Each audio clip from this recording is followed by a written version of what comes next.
How to Succeed, or Stepping Stones to Fame and Fortune, by Orison Swett Marden. Chapter 16. Guard Your Weak Point. He that is slow to anger is better than mighty, and he that ruleth his spirit than he that taketh a city.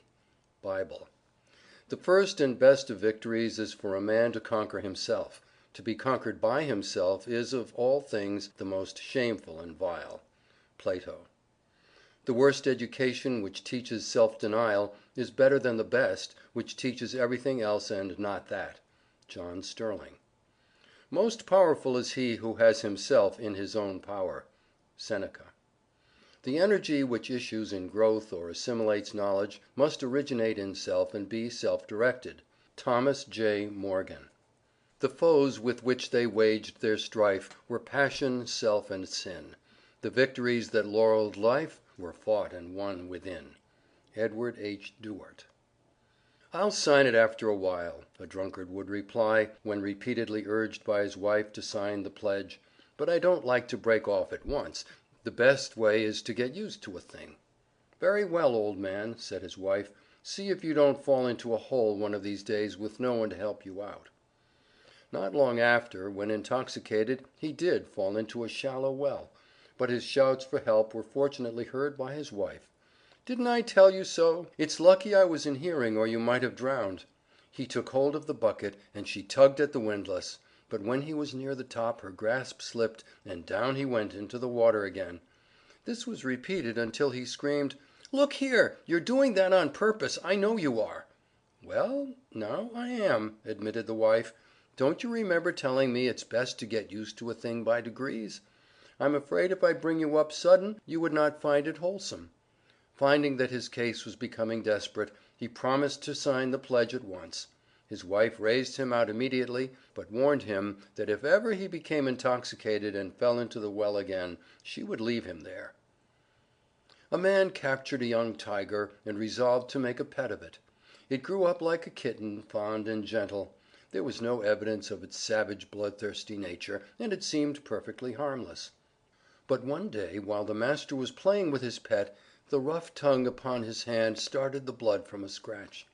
The moment the beast tasted blood, his ferocious tiger nature was roused, and he rushed upon his master to tear him to pieces. Sometimes the appetite for drink, which was thought to be buried years ago, is roused by the taste or the smell of "the devil in solution," and the wretched victim finds himself a helpless slave to the passion which he thought dead. When a young man, Hugh Miller once drank the 2 glasses of whiskey which fell to his share at the usual treat of drink of the masons with whom he worked. On reaching home he tried to read Bacon's Essays, his favorite book, but he could not distinguish the letters or comprehend the meaning. "The condition into which I had brought myself was, I felt, one of degradation," said he. "I had sunk by my own act for the time to a lower level of intelligence than that on which it was my privilege to be placed, and though the state could have been no very favorable one for forming a resolution, I in that hour determined that I should never again sacrifice my capacity of intellectual enjoyment to a drinking usage, and with God's help I was enabled to hold by the determination." In a certain manufacturing town, an employer one Saturday paid to his workmen $700 in crisp new bills that had been secretly marked. On Monday, $450 of those identical bills were deposited in the bank by the saloon keepers. When the fact was made known, the workmen were so startled by it that they helped to make the place a "no license" town.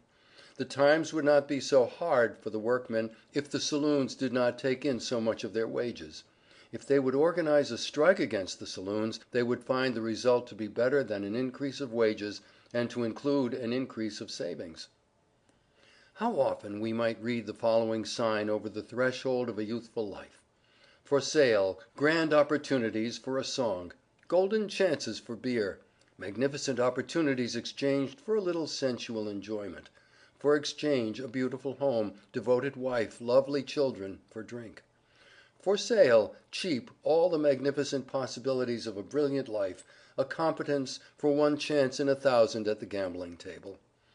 For exchange, bright prospects, a brilliant outlook, a cultivated intelligence, a college education, a skilled hand, an observant eye, valuable experience, great tact, all exchanged for rum, for a muddled brain, a bewildered intellect, a shattered nervous system, poisoned blood, a diseased body, for fatty degeneration of the heart, for Bright's disease, for a drunkard's liver. With almost palsied hand, at a temperance meeting, John B. Gough signed the pledge. For 6 days and nights, in a wretched garret, without a mouthful of food, with scarcely a moment's sleep, he fought the fearful battle with appetite. Weak, famished, almost dying, he crawled into the sunlight. But he had conquered the demon which had almost killed him. Gough used to describe the struggles of a man who tried to leave off using tobacco. He threw away what he had, and said that was the end of it. But no, it was only the beginning of it. He would chew chamomile, gentian, toothpicks, but it was of no use. He bought another plug of tobacco and put it in his pocket. He wanted to chew awfully, but he looked at it and said, "You are a weed, and I am a man. I'll master you if I die for it." And he did, while carrying it in his pocket daily. There was an abbot that desired a piece of ground that lay conveniently for him. The owner refused to sell, yet with much persuasion he was contented to let it. The abbot hired it, and covenanted only to farm it for one crop. He had his bargain, and sowed it with acorns, a crop that lasted 300 years. So Satan asks to get possession of our souls by asking us to permit some small sin to enter, some one wrong that seems of no great account. But when once he has entered, and planted the seeds and beginnings of evil, he holds his ground. "Teach self-denial and make its practice pleasurable," says Walter Scott, "and you create for the world a destiny more sublime than ever issued from the brain of the wildest dreamer." Thomas A. Edison once asked why he was a total abstainer. He said, "I thought I had a better use for my head." Byron could write poetry easily, for it was merely indulging his natural propensity. But to curb his temper, soothe his discontent, and control his animal appetites was a very different thing. At all events, it seemed so great to him that he never seriously attempted self-conquest. Let every youth who would not be shipwrecked on life's voyage cultivate this one great virtue, self-control. There is nothing so important to a youth starting out in life as a thoroughly trained and cultivated will. Everything depends upon it. If he has it, he will succeed. If he does not have it, he will fail. "The first and best of victories," says Plato, "is for a man to conquer himself. To be conquered by himself is, of all things, the most shameful and vile." "Silence," says Zimmerman, "is the safest response for all the contradiction that arises from impertinence, vulgarity, or envy." "He is a fool who cannot be angry," says English, "but he is a wise man who will not." Seneca, one of the greatest of the ancient philosophers, said that "we should every night call ourselves to account. What infirmity have I mastered to-day? What passion opposed? What temptation resisted? What virtue acquired?" And then he follows with the profound truth that "our vices will abate of themselves if they be brought every day to the shrift." If you cannot at first control your anger, learn to control your tongue, which, like fire, is a good servant but a hard master. It does no good to get angry. Some sins have a seeming compensation or apology, a present gratification of some sort, but anger has none. A man feels no better for it. It is really a torment, and when the storm of passion is cleared away, it leaves one to see that he has been a fool. And he has made himself a fool in the eyes of others too. The wife of Socrates, Xanthippe, was a woman of a most fantastical and furious spirit. At one time, having vented all the reproaches upon Socrates her fury could suggest, he went out and sat before the door. His calm and unconcerned behavior but irritated her so much the more, and, in the excess of her rage, she ran upstairs and emptied a vessel upon his head, at which he only laughed, and said that so much thunder must needs produce a shower. Alcibiades, his friend, talked with him about his wife, told him he wondered how he could bear such an everlasting scold in the same house with him. He replied, "I have so accustomed myself to expect it, that it now offends me no more than the noise of carriages in the street." It is said of Socrates that whether he was teaching the rules of an exact morality, whether he was answering his corrupt judges, or was receiving sentence of death, or swallowing the poison, he was still the same man; that is to say, calm, quiet, undisturbed, intrepid, in a word, wise to the last. It is not enough to have great qualities, says La Rochefoucauld. We should also have the management of them. No man can call himself educated until every voluntary muscle obeys his will. You ask whether it would not be manly to resent a great injury, said Eardley Wilmot. I answer that it would be manly to resent it, but it would be godlike to forgive it. He who, with strong passions, remains chaste, he who, keenly sensitive, with manly power of indignation in him, can be provoked, and yet restrain himself and forgive, these are strong men, the spiritual heroes. To feel provoked or exasperated at a trifle, when the nerves are exhausted, is perhaps natural to us in our imperfect state. But why put into the shape of speech the annoyance which, once uttered, is remembered, which may burn like a blistering wound, or rankle like a poisoned arrow? If a child be crying, or a friend capricious, or a servant unreasonable, be careful what you say. Do not speak while you feel the impulse of anger, for you will be almost certain to say too much, to say more than your cooler judgment will approve, and to speak in a way that you will regret. Be silent until the sweet by and by, when you will be calm, rested, and self-controlled. But self-respect must be accompanied by self-conquest, or our strong feelings may prove but runaway horses. He who would command others must first learn to obey, and he who would command his own powers must learn to be submissive to the still small voice within. Discipline the passions, curb pride and impatience, restrain all hasty impulses. Deny yourself the gratification of any desire not sanctioned by reason. Shame and its consequent degradation follow the loss of our own good opinion rather than the esteem of others. Too many yield in the perpetual conflict between temptation to gratify the coarser appetites and aspiration for the good, the true, and the beautiful. Voices unheard by those around us whisper, "Don't," but too often self-respect is lost, the will lies prostrate, and the debauch goes on. Such battles must be fought by all. Be ours the victory born of self-control, aided by that heaven which always helps him who prays while putting his own shoulder to the wheel. No man had a better heart or more thoroughly hated oppression than Edmund Burke. He possessed neither experience in affairs, nor a tranquil judgment, nor the rule over his own spirit, so that his genius, under the impulse of his bewildering passions, wrought much evil to his country and to Europe, even while he rendered noble service to the cause of commercial freedom, to Ireland and to America. Burns could not resist the temptation to utter his clever sarcasms at another's expense, and one of his biographers had said that he made 100 enemies for every 10 jokes he made. But Burns could no more control his appetite than his tongue. Thus thoughtless follies laid him low, and stained his name. Xanthus, the philosopher, told his servant that on the morrow he was going to have some friends to dine, and asked him to get the best thing he could find in the market. The philosopher and his guests sat down the next day at the table. They had nothing but tongue, 4 or 5 courses of tongue cooked in this way and tongue cooked in that way, and the philosopher lost his patience, and said to his servant, "Didn't I tell you to get the best thing in the market?" He said, "I did get the best thing in the market. Isn't the tongue the organ of sociality, the organ of eloquence, the organ of kindness, the organ of worship?" Then Xanthus said, "Tomorrow I want you to get the worst thing in the market." And on the morrow the philosopher sat at the table, and there was nothing there but tongue. 4 or 5 courses of tongue in this shape and tongue in that shape, and the philosopher again lost his patience, and said, "Didn't I tell you to get the worst thing in the market?" The servant replied, "I did, for isn't the tongue the organ of blasphemy, the organ of defamation, the organ of lying?"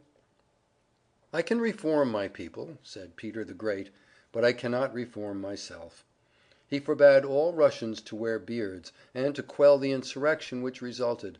He had 8,000 revolters beheaded. With a hatchet he began the ghastly work. He had his own son beheaded. He who cannot resist temptation is not a man. He is wanting in the highest attributes of humanity. The honor and nobleness of the old knight errantry consisted in defending the innocence of men and protecting the chastity of women against the assaults of others. But the true and nobler knighthood protects the property and the character, the innocence and the chastity of others against one's self. We should all be posted upon our weak points, for after all there are many emergencies in life when these weak points, not our strong ones, will measure our manhood and our strength. Many a woman whom a mouse would frighten out of her wits would not shrink from assisting in terrible surgical operations in our city or war hospitals, and many an officer and soldier who would walk up to the cannon's mouth without a tremor in battle would not dare to say his soul was his own in a society parlor. Many a great statesman has quailed before the ringer of scorn of a fellow congressman, and has been completely cowed by a hiss from the gallery or a ridiculing paragraph in a newspaper. We all have tender spots, weak spots, and a man can never know his strength who does not study his weaknesses. Violent passions and ardent feelings are seldom found united with complete self-command. But when they are, they form the strongest possible character, for there is all the power of clear thought and cool judgment impelled by the resistless energy of feeling. This combination Washington possessed, for in his impetuosity there was no foolish rashness, and in his passion no injustice. Besides, whatever violence there might be within, the explosion seldom came to the surface, and when it did it was arrested at once by the stern mandate of his will. He never lost the mastery of himself in any emergency, and in ruling his spirit showed himself greater than in taking a city. It is one of the astonishing things in his life that, amid the perfect chaos of feeling into which he was thrown, amid the distracted counsels and still more distracted affairs that surrounded him, he never once lost the perfect equilibrium of his own mind. The contagion of fear and doubt and despair could not touch him. He did not seem susceptible to the common influences which affect men. His soul, poised on its own center, reposed calmly there through all the storms that beat for 7 years on his noble breast. The ingratitude and folly of those who should have been his allies, the insults of his foes, and the frowns of fortune never provoked him into a rash act, or deluded him into a single error. Horace Mann says that there must be a time when the vista of the future, with all its possibilities of glory and of shame, first opens to the vision of youth. Then he is summoned to make his choice between truth and treachery, between honor and dishonor, between purity and profligacy, between moral life and moral death. And as he doubts or balances between the heavenward or hellward course, as he struggles to rise or consents to fall, is there in all the universe of God a spectacle of higher exaltation or of deeper pathos? Within him are the appetites of a brute and the attributes of an angel, and when these meet in council to make up the roll of his destiny and seal his fate, shall the beast hound out the seraph?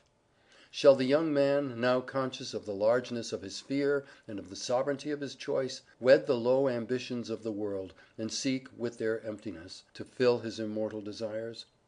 Because he has a few animal wants that must be supplied, shall he become all animal, epicure and an inebriate, and blasphemously make it the first doctrine of his catechism, the chief end of man, to glorify his stomach and enjoy it?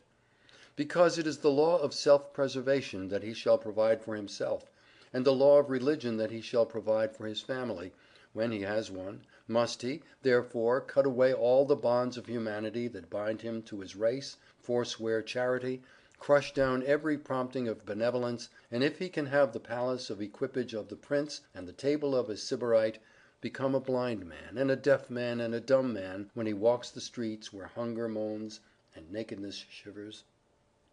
The strong man is the one who ever keeps himself under strict discipline, who never once allows the lower to usurp the place of the higher in him, who makes his passions his servants and never allows them to be his master, who is ever led by his mind and not by his inclinations. He drills and disciplines his desires, and keeps the roots of his life underground, and never allows them to interfere with his character.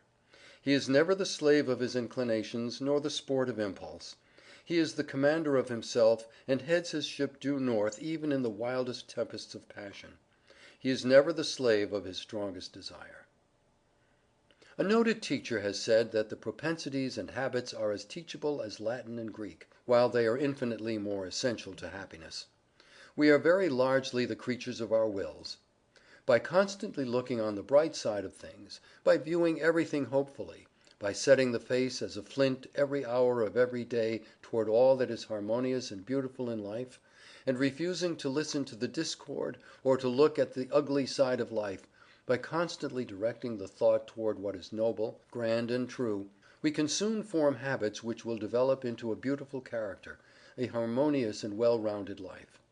We are creatures of habit, and by knowing the laws of its formation we can, in a little while, build up a network of habit about us, which will protect us from most of the ugly, selfish, and degrading things of life. In fact, the only real happiness and unalloyed satisfaction we get out of life is the product of self-control. It is the great guardian of all the virtues, without which none of them is safe. It is the sentinel which stands on guard at the door of life, to admit friends and exclude enemies.